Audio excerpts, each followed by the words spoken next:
If you're looking at that switch right now, you want to hit that throttle switch in the other position.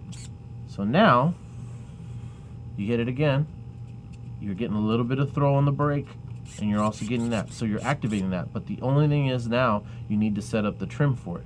So your trim on the radio is going to be down here at the bottom, which is this button right here. You'll need to set that, because if you're looking at the trim right now, the throttle is wide open, and this is why you need to look at this before you even turn on the car, because you don't want to have any mishaps where the car might cause a runaway. And it's pulling back on the brake, but it's still not going back all the way. So what you have to do is actually set those indicators on the radio. And if you're looking at here on the radio, you have two sets of rows of buttons, okay? And you're looking at, you have two reds here, and you got two reds over here. These ones down here at the bottom are going to show that they are for the throttle, okay? You need to get that back into the middle to the green section. So you hold on to the radio and you click this button back. And if you're looking at that, you see the red light go away on the throttle.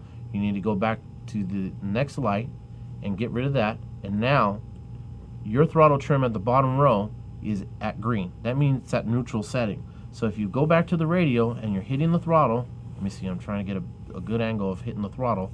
Yeah, zoom out for me.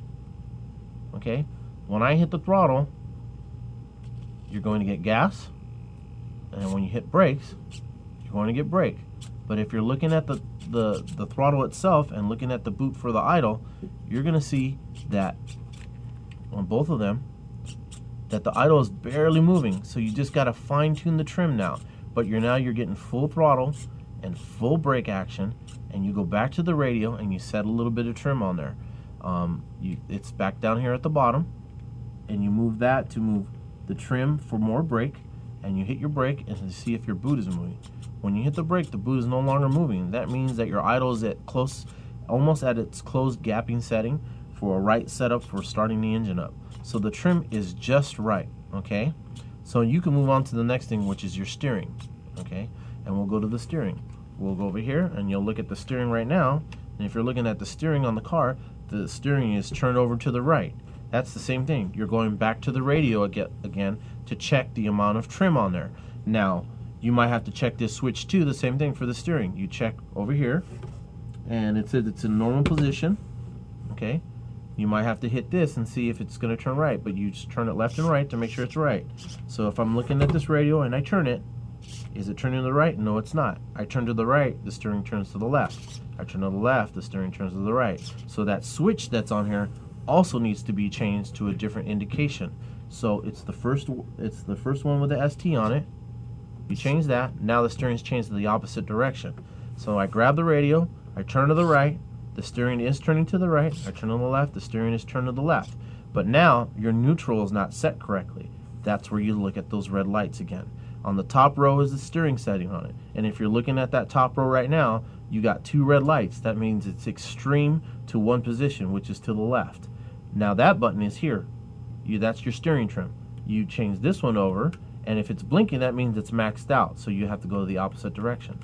So you click it out, and if you're noticing now, your LED's fading away. You got one click away. And if you're looking at that wheel right now, as I click, that wheel is actually turning to the neutral position.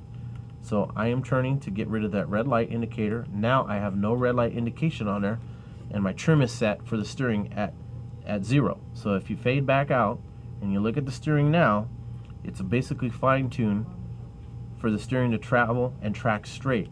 Now you still might have to do a little bit more checking left and right, but right now you're at the general setting where the car can track straight instead of going to the right and you're counter steering to the left. So with those in mind, you have that setting on there. Now this one down here at the bottom of the radio is called the dual rate. You'll see the DR, that is dual rate. That means this is for the steering. You can control the amount of servo throttle throw that you need for, or the servo throw that you need for the steering. So if you're looking at the wheel turn right now, you're getting maybe 50% of steering. Well, you can tone that out by pushing down.